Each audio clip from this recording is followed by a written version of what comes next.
Hello. I thought we would do something a little bit different today. I want to invite you to come throughout my house, and I want to share with you items that are uniquely found in Orthodox Jewish homes. As an Orthodox Jew, we do certain things that if you're not Jewish or you're not religious, you may not have ever seen or known about. So I want to take you through my house and explain some things.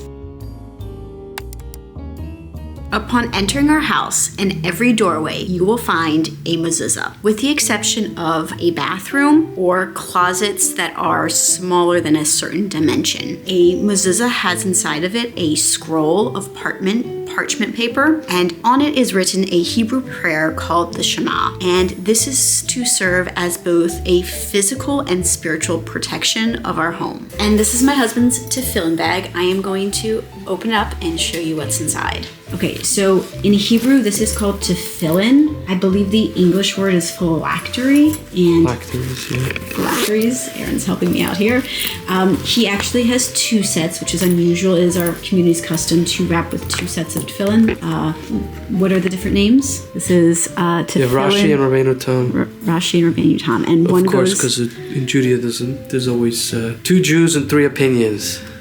So they differ on how the orders of the parshas, the written scrolls, have to be placed. So the way this is worn is one goes on your forehead and the other gets wrapped around your arm. Correct. And it's morning prayers. Yes, and you don't wrap with them on Shabbos or holidays. For holidays, correct. Let's open up and show you what's inside. And this comes straight from the Torah of all the parshas that are written.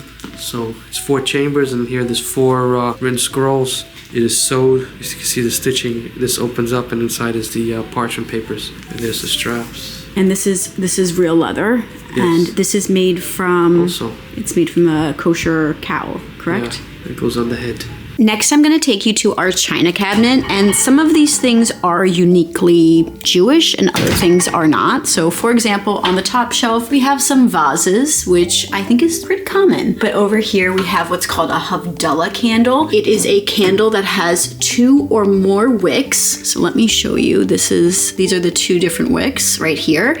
And this is a candle that we use at the end of Shabbat, and we say a prayer over it with wine and sweet smelling spices to say goodbye to Shabbos and welcome in the rest of the week with sweetness. We have 2 honey jars here, and these we use on Rosh Hashanah and the holidays of the beginning of the year. And we dip every other month of the year, we dip challah into salt, but the first month of the year we dip it into honey to represent that it should be a sweet new year. So we have those 2 honey jars for that. We have our menorah, which we light on Hanukkah, and this was given to my husband and I when we were engaged. We had an engagement party, and a family friend gave us this menorah. This is actually from my grandmother. The artist is named Edna Hibble, and I don't know if she herself was a Holocaust survivor, but she may have some family. I'm not sure her exact association, but she was friends with my grandparents, and they bought and she gave them many of her pieces of artwork. I actually have another plate here as well.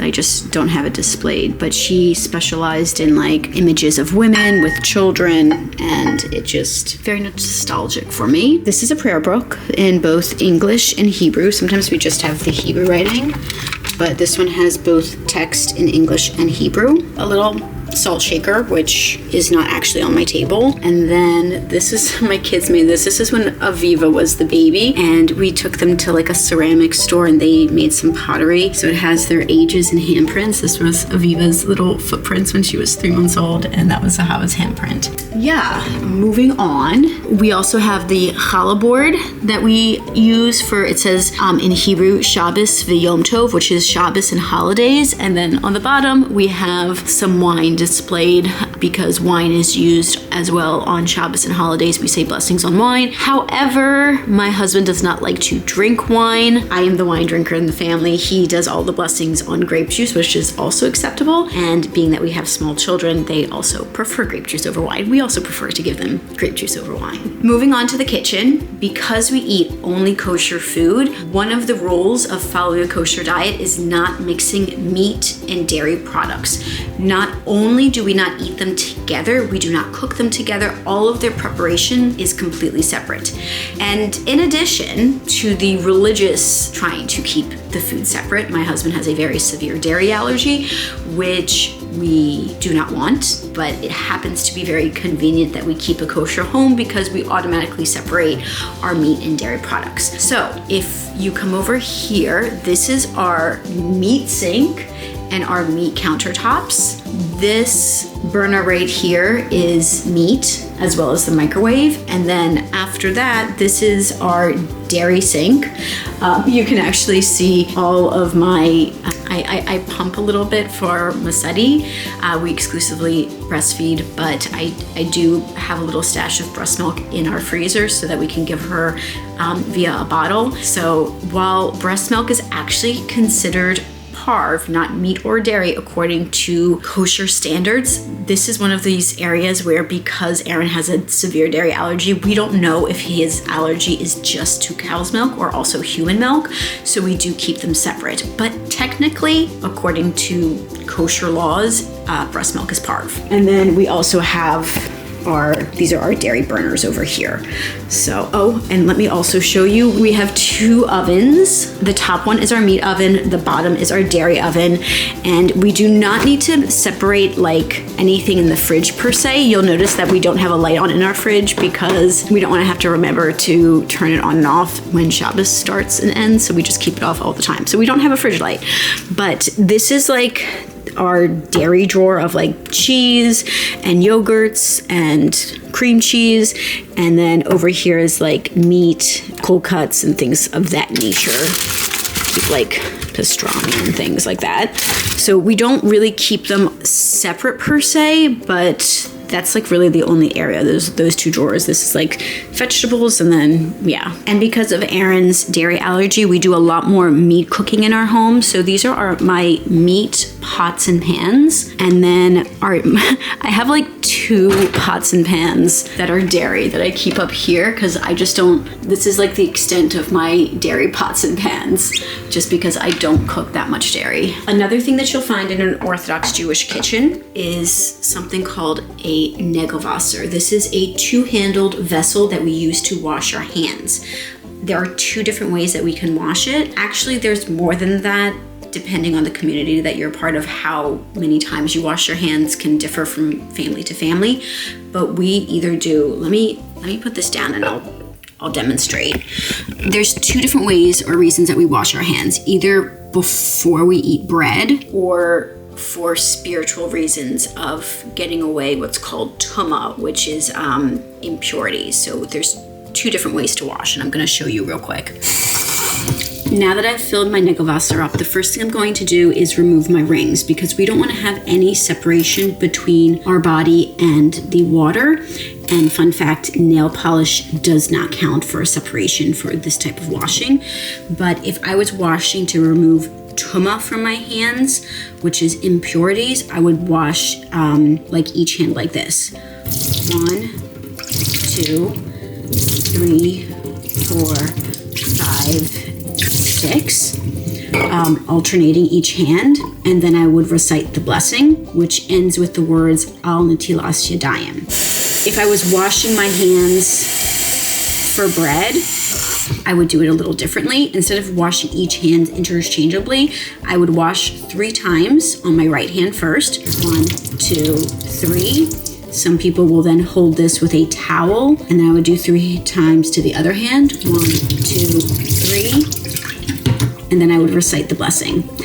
In between washing our hands, reciting the blessing, and eating bread, we do not talk. Moving up to my bedroom, you will find that I have my wigs up here on a stand. As an Orthodox Jewish woman, I cover my hair all the time, with the exception of when I'm taking a shower. And I try to cover when I sleep as well, but sometimes it comes off while I'm sleeping. I know I didn't grow up in a home where my mother covered her hair, and I used to babysit as a teenager for Orthodox Jewish families, and I got such a jump scare the first time I went into one of their rooms and saw like just the wigs living, like I knew that the women wore wigs, but seeing them not on their head was a jump scare for me.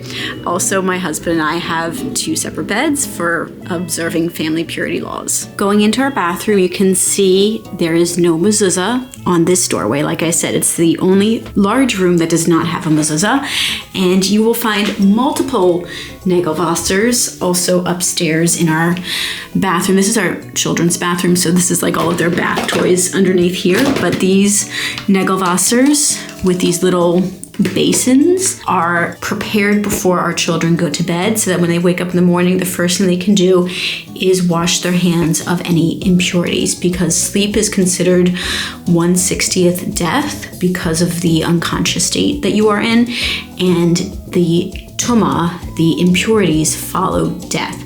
So we want to wash those away once we wake up. Taking you over to my bookshelf, if you watch me on other platforms, this is often the backdrop to a lot of my videos. And I just wanted to share with you on this side, we have prayer books, Book of Psalms, also known as Tefillin. We have the different books of the Torah, Shulchan Aruch. These are like books of laws that we can learn. Of course, my baby wraps, which is not specifically Orthodox Jewish. It's just my love and passion, all my many baby wraps. And then coming over to this side, I have a lot of kosher cookbooks. I love cooking. I love getting inspiration, either following recipes directly or kind of tweaking them. Also a big fan of Ina Garten, so I have a couple of her cookbooks which are not specifically kosher, but I can make some, kosher friendly. So that is that.